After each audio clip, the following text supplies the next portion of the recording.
Hey friends, welcome to the video. Today is a very special day in the world of Phantasy Star Online 2, New Genesis. I usually give a quick FAQ about what this game is, why I play it, and that sort of thing before I get into it, because those are the most commonly asked questions, so skip ahead if you want to. But this is an action MMORPG game.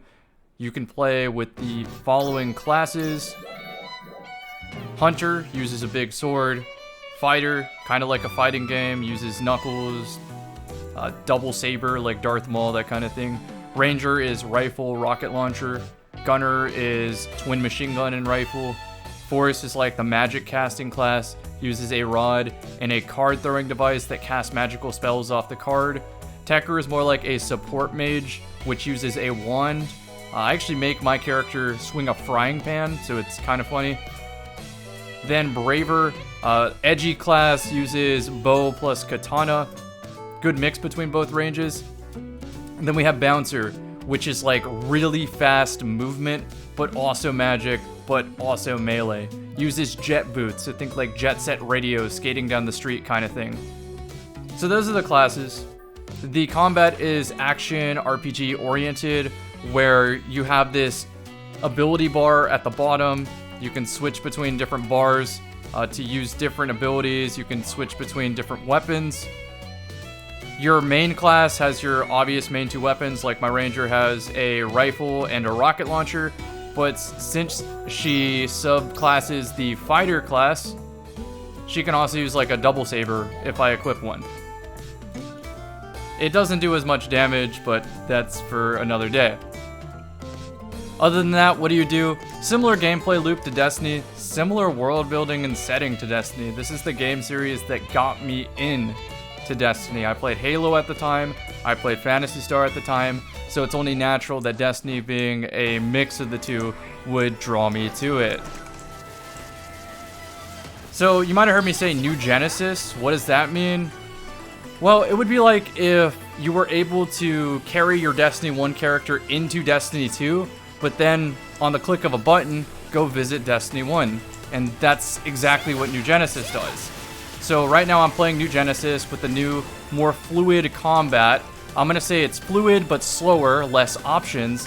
However, the old combat is a lot faster, but it's more rigid. NGS combat is about looking at enemy attacks and dodging into the attack to get invincibility frames and unleash a deadly counterattack. So that's the flow of combat in NGS. It's a lot more floaty, a couple more fluid movement options, but I'm gonna switch to the classic game. So this is like switching from Destiny 1 to Destiny 2. So instead of just throwing away the old game, they let you transfer to the old game with your same character, but you have to have older gear. It'd be like there's a difference between your Destiny 1 AS Luna and your Destiny 2 AS Luna. Bringing a Destiny 1 AS Luna into Destiny 2 wouldn't have the right power levels, and it really wouldn't compete. So you can see, same character, different weapon set. So best in slots from back in the day. And I'll just load a quick area. All sorts of exploration zones, similar to Destiny, pop between different planets. A lot of menus in this game, but trust me, if you're a new Destiny player and you try to go through that UI, good luck. Same thing on almost any MMO these days.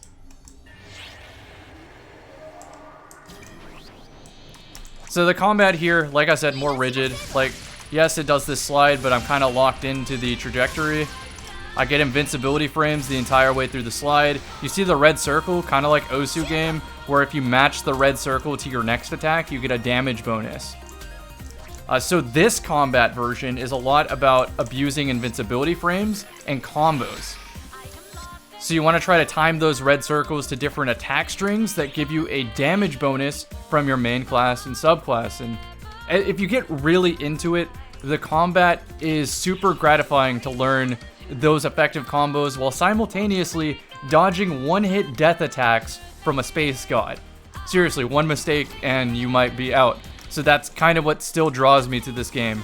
It originally released in 2012, but to this day, I'm still entertained with the content. They re-released this game in 2020. I played it for a year straight. They put all those 10 years of content, or 8 years of content or whatever, into 1 year. and accelerated the pace. So I got to experience all of that time since 2012. And it was a great time.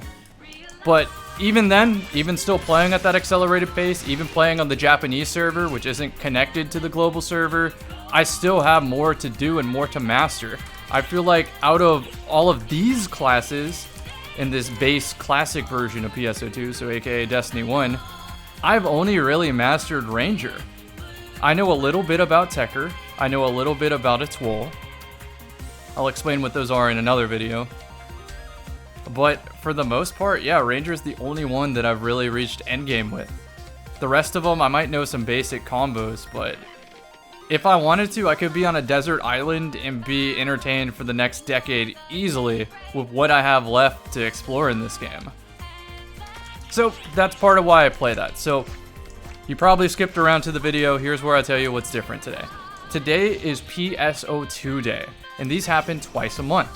Once on the 2nd of the month, and twice on the 22nd of the month. So it's kind of like you play into the name PSO2 on the 2nd of the month. And what do you get on this day?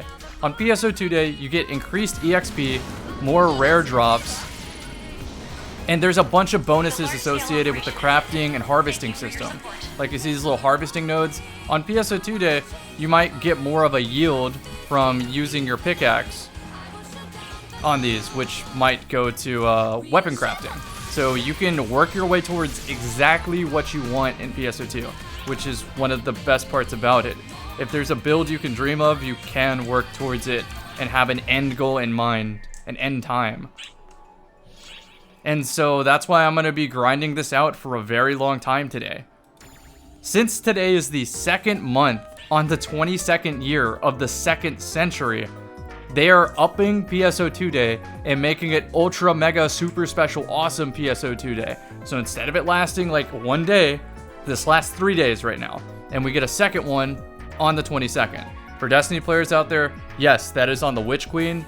And I'm probably not playing day 1 of Witch Queen because I want to, I guess, enjoy the limited time I have with PSO. Destiny's always going to be there for me. I waited so long to play this game, you bet your ass I'm going to experience it. And so part of that is going over here to the item lab, and I can just add perks to my guns, which is nice. And so that's exactly what I'm going to do. I'm going to use today as a way to bolster classes that I haven't really played yet. I'm going to make gear for my Atoll, I'm going to make gear for my Tekker, I'm going to make gear for my Hunter, and I might even make some gear for my Force. I might even pick up Gunner for the first time. So within, I'm going to say the 6 days between the 2nd and the 22nd or whatever, I'm going to do a lot of grinding in this game and start to work towards some fun endgame builds on classes that I haven't explored yet. So that's really the long and short of it. So let's go back to New Genesis.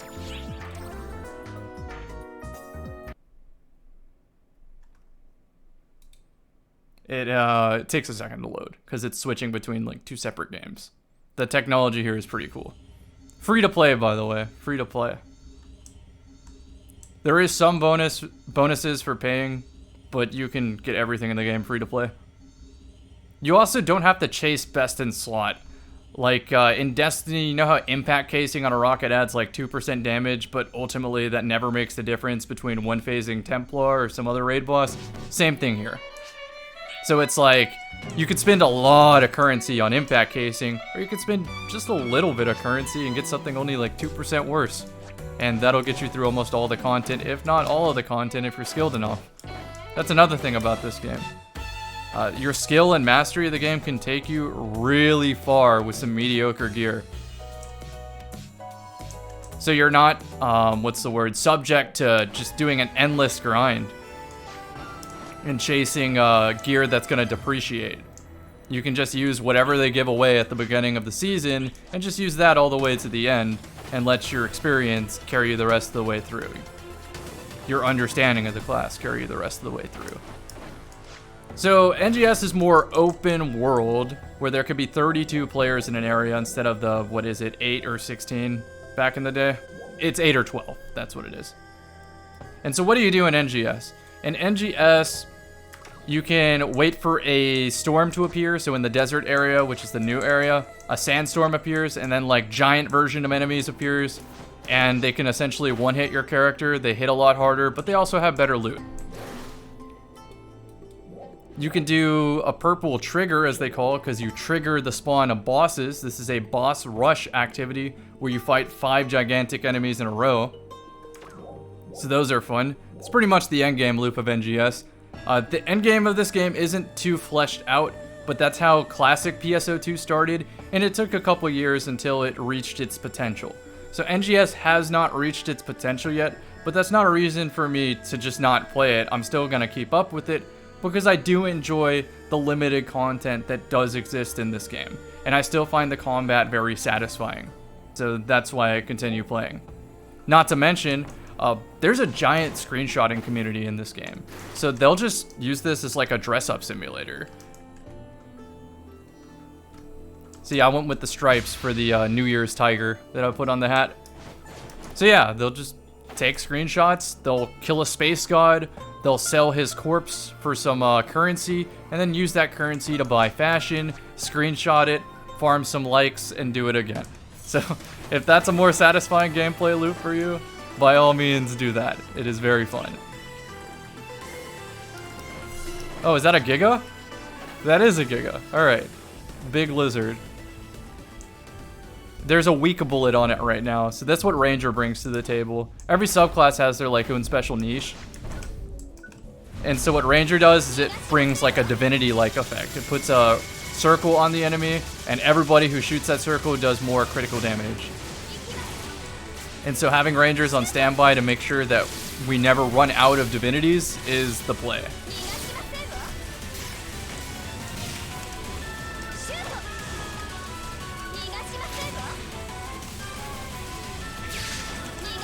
Oh, I should also add, there are some classes that play very well with this free aim mechanic instead of normal tab targeting. So this would be tab targeting, or just swapping between aimable spots, and then this is Z aiming, where you use free aim, you use the Z key to trigger this, free aim, to put the bullet exactly where you want it to be, and that's very useful on some bosses where they're flying across the screen, and if you tab target it, your projectile will miss because it shoots where the enemy is, not where it's going to be.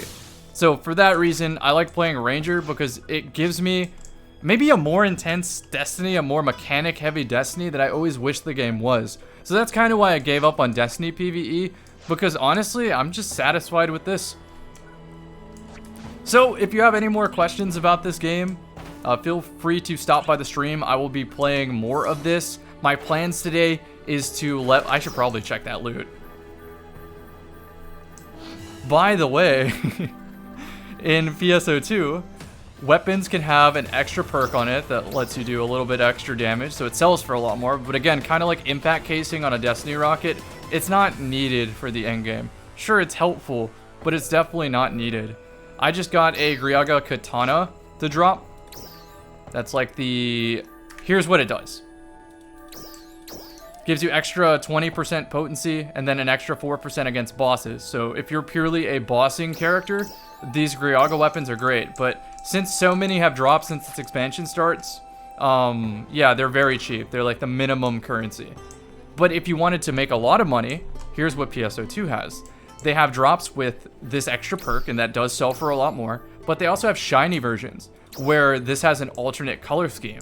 And that alternate color scheme can yield a lot more currency if you sell it on the player market. So I was going to say, what am I doing today? Number one, what you just saw, fighting bosses, farming for rare items. And number two, I'm going to level my other characters that haven't reached the level cap yet in just like a matter of a couple hours, because there's a giant EXP boost right now.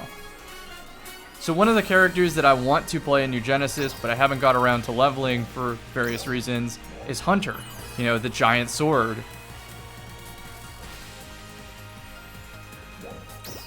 So let me scroll down to my Hunter. Yeah, you might notice this character. This is my PSO2 character cosplaying as a character from another game, Guilty Gear, named Mei. You might also recognize Totsugeki. That's it. It's the exact one. I even got the voice ticket in the game that is the same voice actress. So you can go pretty in with the cosmetics. There are collabs from various animes and various video games, other Sega titles, that you can still obtain in the classic base PSO2. So if you visit the old game again. And yes, there are other Guilty Gear character stuff. Yes, I have the anchor. The anchor is a weapon camo that masks my sword and my spear, called a partisan. And so, let me see if I have the spear ready. Okay, I do have a spear on this. I just don't have any attacks bound. Do I have the second palette? Here, we'll do that right away. We'll fix this combat. Because I just made a new weapon for specifically leveling today. So I'll throw some spear attacks on this.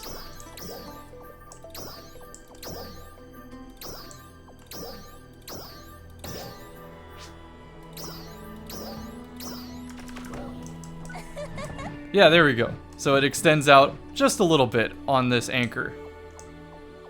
I also have the other outfit. Let's see. There we go. Got the Guilty Gear Strive version with the big jacket. It's not perfect, but I need to obtain some more accessories to make this one look correct. I'll probably show you my Tekker character. That's my support mage. And then I'll call it a video here. So I'm going to level up this hunter today, get it to max level. I already have the really good sword and spear to use, so that'll help with leveling. Then I can start bossing with it. I think hunter's a really satisfying class to play because it's built around stringing attack combos while blocking and then immediately deciding if you have enough of a window to step counter. And that's your DPS. Alright, Tekker. So the theme with this character is she is a tank. So she deals barely any damage, but she also takes barely any damage. And what she brings to the table is she buffs and heals everybody around her. So that's the playstyle I went with this.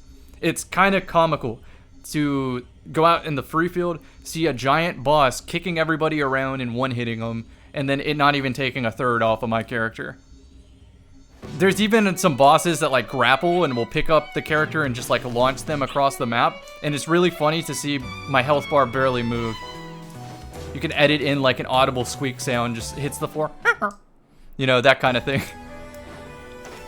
But yeah, this uses a frying pan. Still got the English voices. I multi-weaponed with a launcher. I'm not a ranger subclass, I'm a hunter subclass for extra survivability. But this weapon series for this one allows for a launcher to be attached to it. I can't use any special attacks with the launcher, but I can use a normal attack, which is nice in a pinch for getting some special attack meter back. So yeah, you cast magical spells and then here's your attack and defense buff. Pops up on the bottom left of the screen right here for everybody surrounding you or in your fire team. And then enemies have a specific weakness. Right now there's an event going on where almost everything in the area due to the winter event is weak to wind. So if you have a wind element weapon, you pretty much crush everything in this expansion, which is why I built a wind element sword for my hunter to start leveling with. So yeah, what else this support mage does is on a very long timer, you can fully restore special attack meter of everyone in the area as well as their health bar, which is pretty cool because I feel like I'm invincible. By the time my health bar naturally reaches 0, I'll just instantly refill it to full, and then I have a 30-second cooldown on this, and then like a 300-second cooldown. But by the time those 330 seconds elapse, I'm low health again and it's time to repop. So it's nice never worrying about healing items, and it also lets me very safely try out new attack strings on bosses and not have to take that 5-second, 10-second walk of shame to revive yourself. Just lets me learn faster. So with the casting classes, you can combo your spells a little bit where you drop like a lightning field, and that lightning field will constantly tick onto the boss. After it hits the boss enough times, it overcharges your lightning abilities, and then you can unleash an extra attack on a lightning bolt, and so it'll deal more damage. So what you could do, depending on how much special attack meter, is you drop the lightning, then you start smacking it just to fill time, restore meter, and then whenever it builds up, you're gonna see a ring around my character with electricity. Whenever you see that ring, that signifies that you can unleash an extra attack. And so even if an enemy is weak to wind, it might be worth filling in some other elements. Like this fire attack has extra guard frames on it, so if an enemy hits you at the perfect timing that you release that, it's an extra window to block attacks for those very awkward attack strings that a boss might throw at you. The dark techniques build up 3 orbs around you, and then you can unleash extra orbs on a follow-up attack. I'll show you all the spells that exist right now. And in the classic game, it's overwhelming how many there are. So let's look at this. So you have a level 1 fire spell, level 2 fire spell. Same for all of them. We have ice, lightning, wind, light, and dark. So we just got these 3 elements added in this expansion, and I expect there to be more spells in the future. So your casting classes are the most modern of NGS.